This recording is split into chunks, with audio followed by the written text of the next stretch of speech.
question. Nous avons un frère qui s'est converti récemment à l'islam. Auparavant, il avait amassé une énorme fortune grâce au trafic de la drogue et l'avait utilisée pour créer une grande bibliothèque et se marier. On vient de l'informer qu'il ne lui est pas permis de faire une aumône de ses biens car Allah très haut et transcendant est bon et n'accepte que ce qui est bon.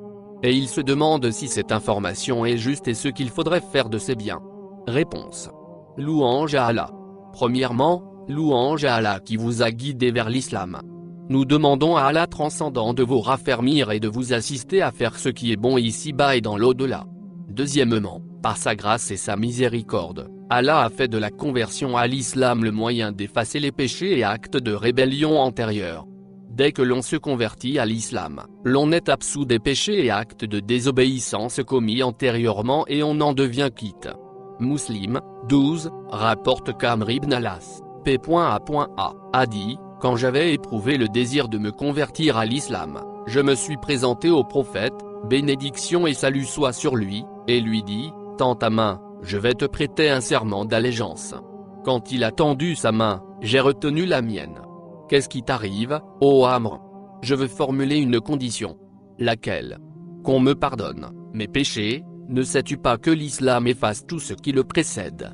Cheikh Ibn Taymin, puisse Allah lui accorder sa miséricorde, a été interrogé sur les biens acquis grâce au trafic de la drogue par un non-musulman converti par la suite à l'islam. Il a répondu en ces termes, nous disons à ce frère qui, par la grâce d'Allah, est conduit vers l'islam après avoir acquis des biens illicites. Rassurez-vous, ces biens sont licites et leur propriétaire n'est plus coupable ni pour leur conservation ni pour en avoir prélevé une aumône ni pour les avoir employés dans son mariage.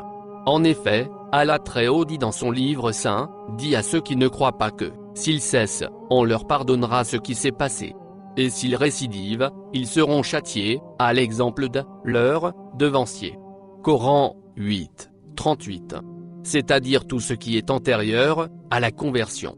Le particule ma a une portée générale car c'est un pronom relatif qui signifie ici que tout ce qui précède, l'adhésion à l'islam, est pardonné.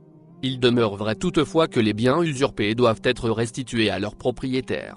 Quant aux biens acquis par consentement, fussent-ils illicites à l'instar des revenus de l'usure, du trafic de la drogue etc., ils deviennent licites une fois leurs propriétaires convertis à l'islam, compte tenu de la parole du Très-Haut, dit à ceux qui ne croient pas que, s'ils cessent, on leur pardonnera ce qui s'est passé.